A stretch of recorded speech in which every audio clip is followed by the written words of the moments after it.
Guys, let me introduce you to a little after-hours project I have going on here at the shop. Over the past few years, I've been buying every junk Porsche 911 I can get my hands on, but now it's time for something a bit different. After daily driving a Tesla Model 3 for the past 3 years, I finally just had enough of being roasted by people's grandparents on Facebook. So I went home, I threw away all my soy milk, and then I started looking for 250,000-mile F-250s online. But unfortunately, that didn't work out for reasons. So, somewhere in between playing EV Captain Planet and rolling coal on innocent families at Walmart sits this, my next daily driver, a 2018 Porsche Macan GTS. Not only does it sport a fantastic 3-liter twin-turbo engine, but this GTS was special ordered in an absolutely insane spec. The most noticeable box the original owner checked at the Porsche dealership, the one that says paint the sample next to it. That's right, this Macan GTS was painted in a special color called black gray, racking up the MSRP to $96,000, nearly 30 grand over base price. Now I picked it up for just over 25 grand, and I think I got a smoking deal on it,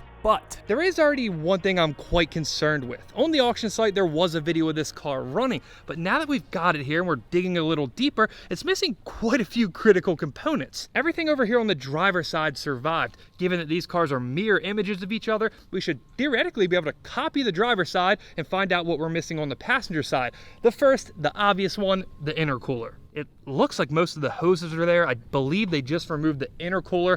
I think this is an intake hose. There should be one more intercooler hose. I'm not sure exactly where that comes from.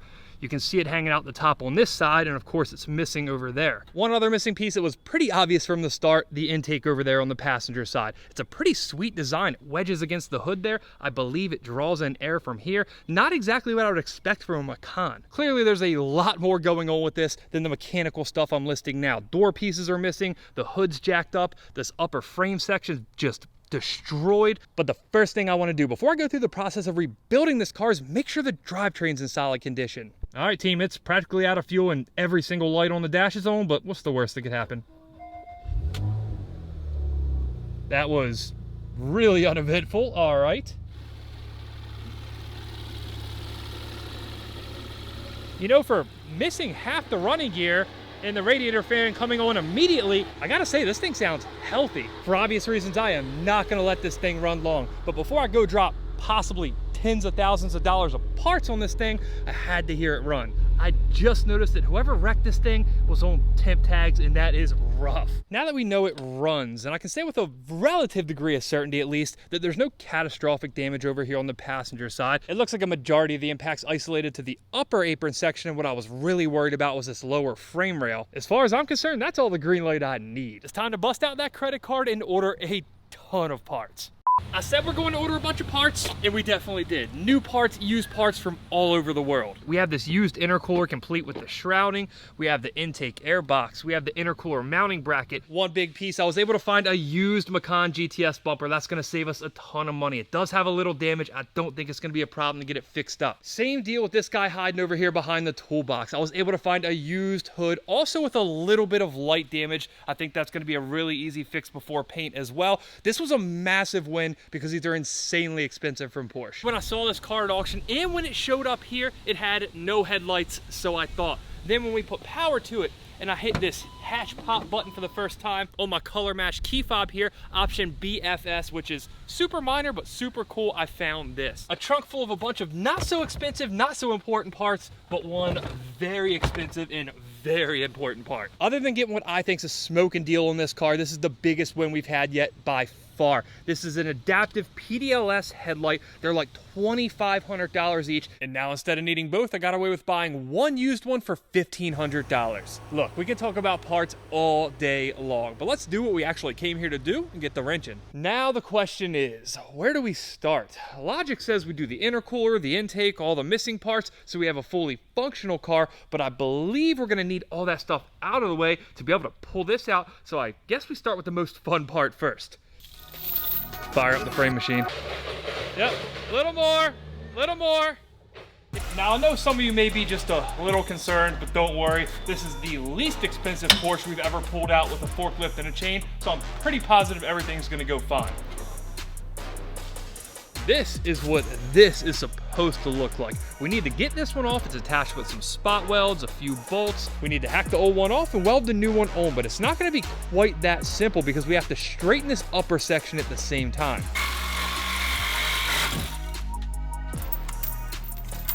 Yep, she ain't going nowhere. She is though.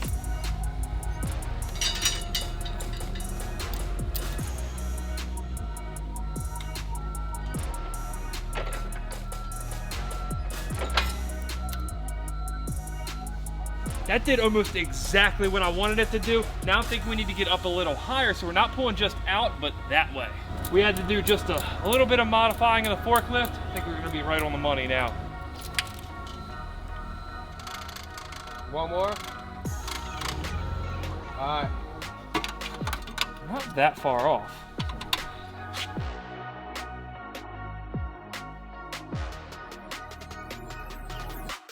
I know some of you guys are thinking that if cavemen found themselves in possession of a 2018 Macan and had to fix something like this is probably how they would do it, and you'd be right, but I think we're in the right ballpark. So now let's hack this piece off and this piece off the right way, see where we're at, and then we can worry about how it looks.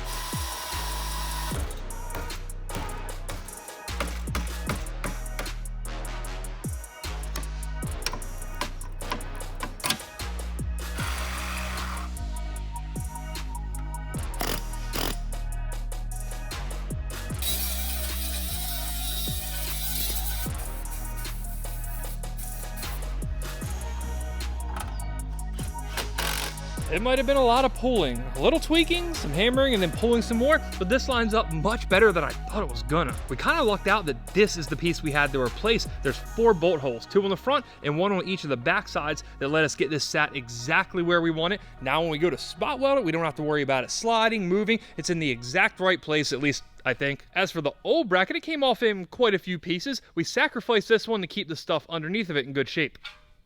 I know based on what we've used already, you probably thought I was gonna whip out a glue gun, maybe some self-tapper screws. This time we actually do have the right tool for the job. That is the good news. The bad news, I've never used it before, haven't even unraveled the cord, so we're all gonna learn this together. Smoke starts coming from my hair, things probably went south.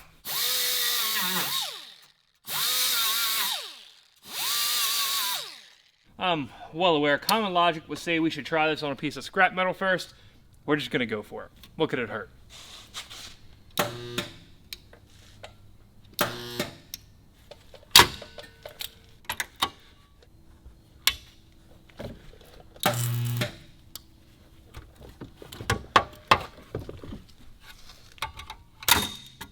I did say we're all gonna learn this together, right? Yeah. Okay. This section here, 2 sheets of metal. This one here, there's 3 sheets of metal. It looks like setting 5, which is halfway up on this machine, is more than enough for the 2 sheets. This one here required 2 shots at 5, so we did 1 with 10. That's our first one where we're welding 2 sheets together. It came out great. All the clamps are off it, and it stuck together, so I guess it did the job. I know every single car guy watching will back me up on this. Is there anything better than opening a new tool and having it work exactly like it's supposed to?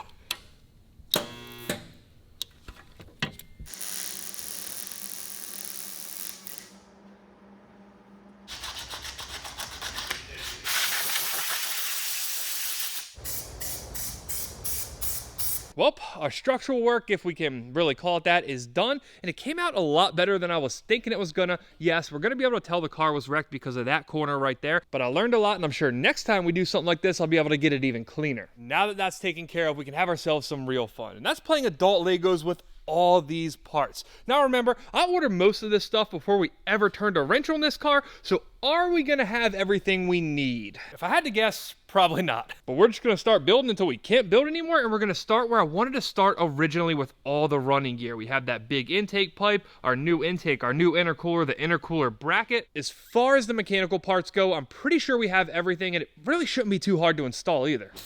First order of business here.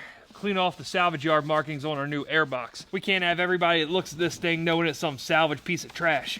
You know, except for, of course, all of you guys. The next piece of this is probably the most critical. I've been calling it an intercooler bracket, but it supports a lot more than that. This section there bolts on the end of the frame horn. It holds our radiator, it holds everything around the side, and the intercooler just kind of sits inside of it. All right there.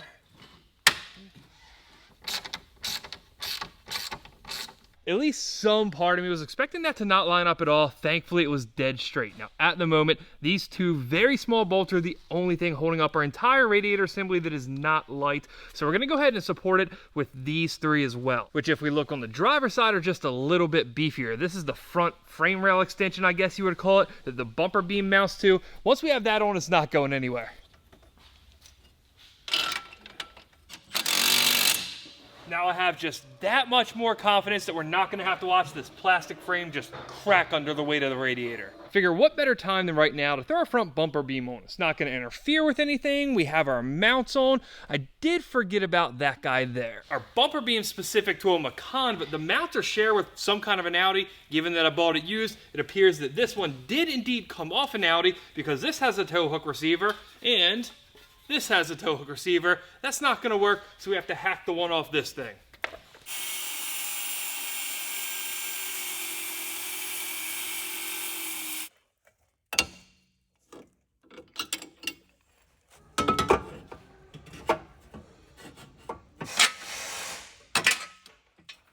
Once again on this car, everything just lines up really nice. Not that we had any major concerns that there was anything damaged other than this one headlight support, but it still feels great to bolt stuff on and have it fit properly, at least once we hack this thing off. Now we're ready to pick back up with installing our intercooler, and unfortunately I've already ran into our first little issue. It has three mounting points, one there, and one on the bottom.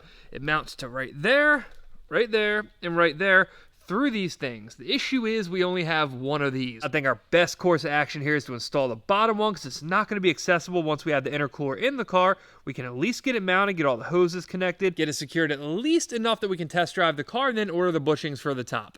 Now I think it's time to install this big goofy pipe, but before we can do this, we have to install this even bigger and, yes, even goofier panel. Officially, Porsche calls this a hood latch panel, but it kind of seems like the key mounting piece for almost everything in the front end.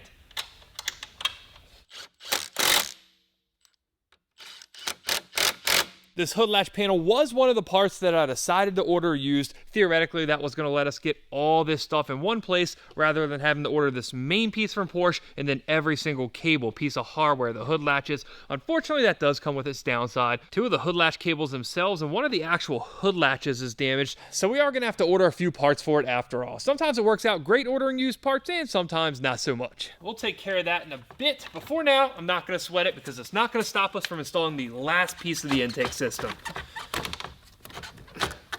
The hose might. There we go.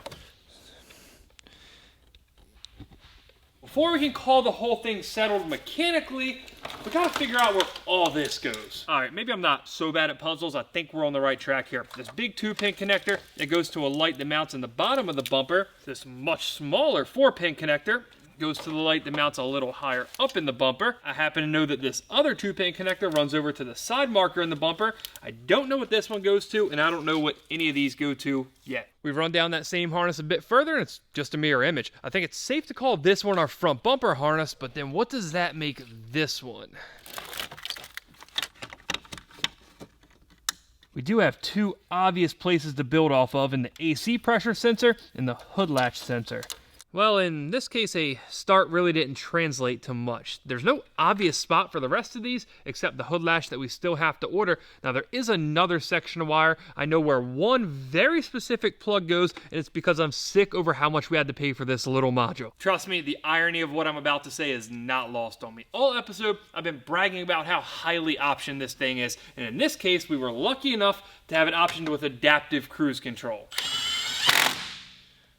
Or unlucky enough, I guess it depends how you look at it, because this one sensor cost us $500. But hey, I suppose that's just the trouble you ask for buying a Porsche as a daily driver. Now, as for the rest of these wires, I don't have a clue. We're gonna have to wait until we get the bumper on the car and hope it's a little easier to figure out. But these connectors on the chassis side, I do know where they go, and it just so happens it's the part I want to put on next. As every single one of you probably guessed, it's the headlights. And after we get these on, it might just start looking like a car again. Yeah, it almost worked out. Almost. This plastic bracket is what sits down inside that headlight bucket that we replaced earlier. The headlight slides in there. It has 2 bolts, one there and one there. This is the bracket for the correct side, but for whatever reason, it's not a perfect mirror image of our driver's side one. On our new one, the outer mount sits like an inch further back. The headlight's not even close to being able to mount properly. And now with this not being correct, this makes about 10 parts we found were either missing or not right. As is standard in builds like this, it's all little dumb stuff. We need 2 more of these things. They sit back there so we can mount this bracket even if it was the right one. We need the hood latch cables we talked about earlier. We even need the little clips that go on the end of the headlight washer hoses. So while I am gonna have to wait a day or two for some parts to come in, I don't really see any reason why we can't.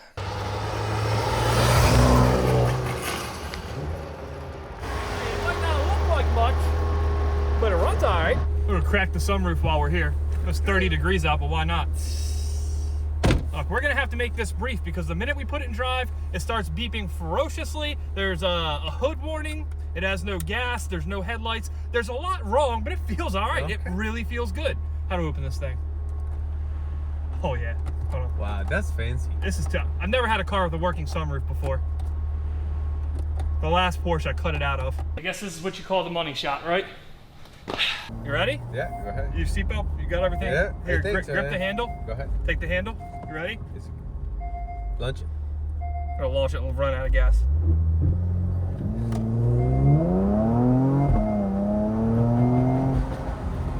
Okay. Awesome until like 50 miles an hour when the fender liner starts wanting to rip off of it. But hey, I'm getting tired of this beeping. I'm sure you guys are too. Now that we got this wrapped up and it does drive really well, it's straight. I don't think there's any suspension damage. It's time to send this thing to paint. We just had to order like 15 parts for $1,500. It's a lot of stuff we're waiting on, so we're gonna make good use of the time and have it painted while we're waiting. It feels like, you know what? It's kind of impressive. It feels like a Nissan Juke, you know? It's about 10 speed. Out. You can walk back to the shop. Out right now. As has been the case with everything else I've needed painted recently, we shipped it up to our friends at Top Coat Garage. At this very moment, they have like 3 of my other cars, so I figured what's one more? This one's not gonna be quite as straightforward as some of the other stuff I've sent them. There's that little bit of damage on the hood. It even got a ding on the backside, I guess, from shipping, but they said it's no big deal. They're gonna knock it out quick, fast, and in a hurry. And hey, who am I to argue? What is new? Top Coat Garage killed it once again, just like they did on the Demon. The Macan, it's all one color finally, and just like I was hoping, all the parts we need to put this thing the rest of the way together are sitting inside.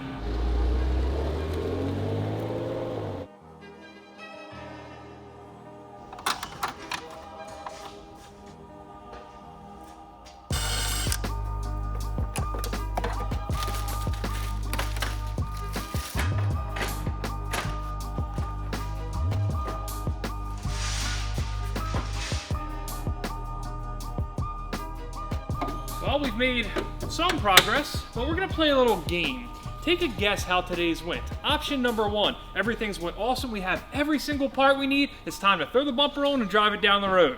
Option number 2, we're missing like another $2,000 in parts that I didn't realize till we started assembling everything.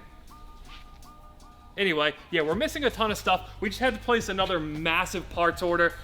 I guess we get to wait another week, 2 weeks. This build, more so than any one I've done to date, is such a massive reality check. We don't have any parts laying around. I've had to order a bunch of hardware. I don't even have a Macan here to reference. I've said it so many times. We are beyond lucky to have the resources that we do here. But when it comes to this car, those resources don't really apply. And this is what it would be like rebuilding a car for your everyday car enthusiast. But hey, we have made some progress. We completely trimmed out the hood. We got the headlights installed. We did most of the front end, though there is some duct that goes behind all this stuff that I wasn't aware of. We're gonna have to order that. Once again, there was just a ton of little stuff that I didn't know I was missing until we started wrenching. Basically, we can confirm that Porsche and cheap, they can go to the same sentence, right? We've known that for quite some time now. Okay. We just confirm it with it. This is confirmed. Okay. This is confirmation like number 3. All right. Stop me if you've heard this before, but once again, I think we have everything we need. We probably don't, but we're gonna go with it. Now, for those of you who haven't had the luxury, we'll call it, of buying a bunch of plastics from Porsche, let me explain this scenario to you. This small piece of plastic here, I think it was like 30 bucks. This guy, it's a little bigger, it was $60, $70. These guys, they're the smallest ones we have. Of course, we needed 2 of them, 300 bucks a pop. Then we get over here to these guys, $500 each. I don't know. Don't ask. First little part we have is this guy. It's a bracket that is gonna hold this guy. This is yet another part that's shared with an Audi. We bought this off a Q5, I believe it was. Just like the bumper beam, it was much cheaper than getting one from Porsche. So as far as front ducting goes, this is easily one of the most complex cars I've dealt with. This main shroud that we just had to wedge up in there actually clips directly into the radiator. I think that was kind of the missing piece of the puzzle.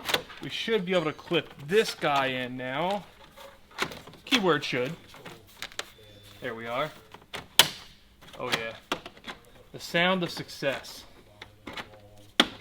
Now, if this works the way it should, this upper piece we just slid in is gonna mate to this bottom piece, and then we're done with the ducting finally. It's into the top. Into the bottom, and spin, done, locked.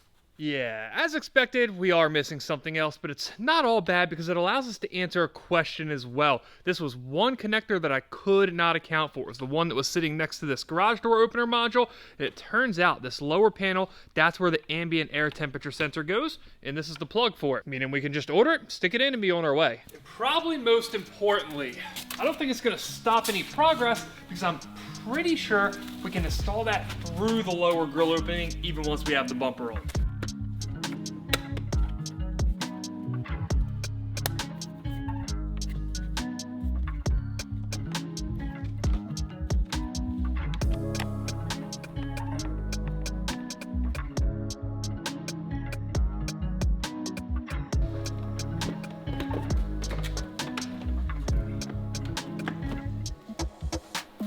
So the replacement intercooler that I got came with a duct. They kind of look the same.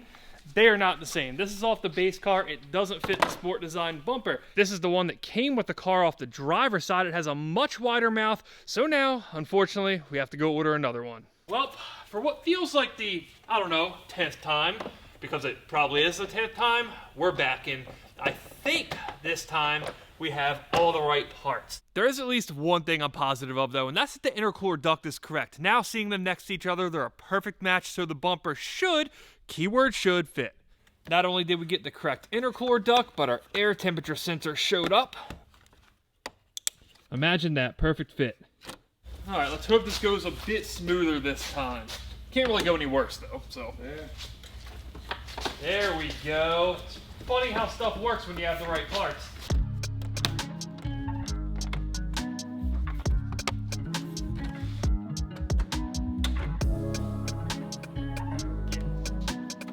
Officially official. The body is almost done. The finishing touch here. The most important part to any Porsche build. I'm kind of wondering why it doesn't say Porsche. Because this is a legit. This is not the Porsche. This is a Porsche. You think so? It's a Porsche. I'm not gonna say it. It got fixed here, you know. It did get fixed here. Sure, yeah, it's a Porsche. It's a Porsche.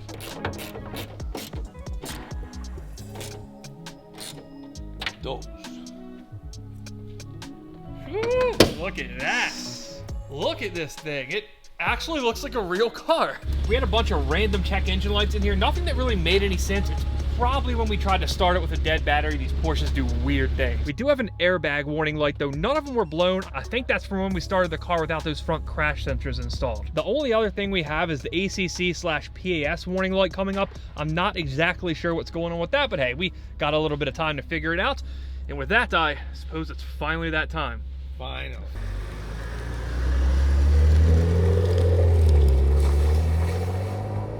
This doesn't even feel real. Wow. Heated seats. I mean, working heat. That's its own thing. That's a lot. And like, this is a luxury. This is not usual ScrapLife garage type stuff. Not at all. It's like a fancy RAV4.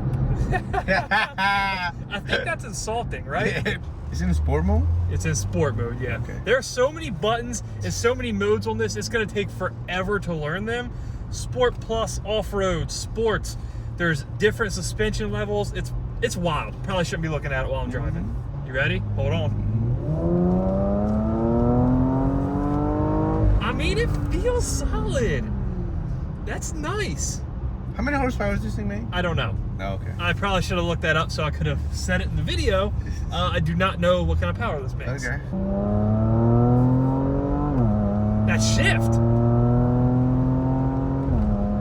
Okay, I like that. This thing shifts. Yeah, that shit's pretty good. The gears are long. Yeah. I didn't even run it to red line. There's 7 speeds in this transmission. I like this sound it makes when it shifts. It sounds awesome. It kind of pops, right? It does. I wish it was a little louder, which I know is not the point of this car at all. It's to do exactly this, to just cruise and be very comfortable and look awesome doing it. The car is so good looking, in my opinion at least.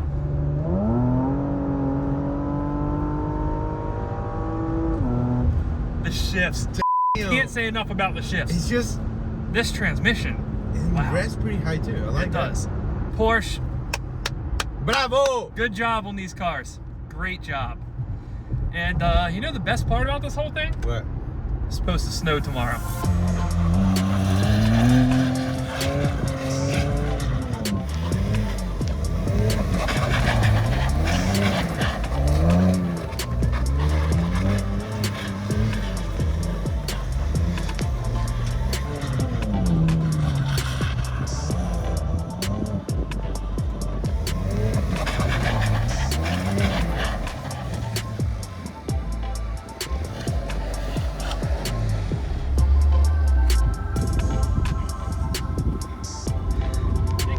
Warning light, it said all-wheel drive overload.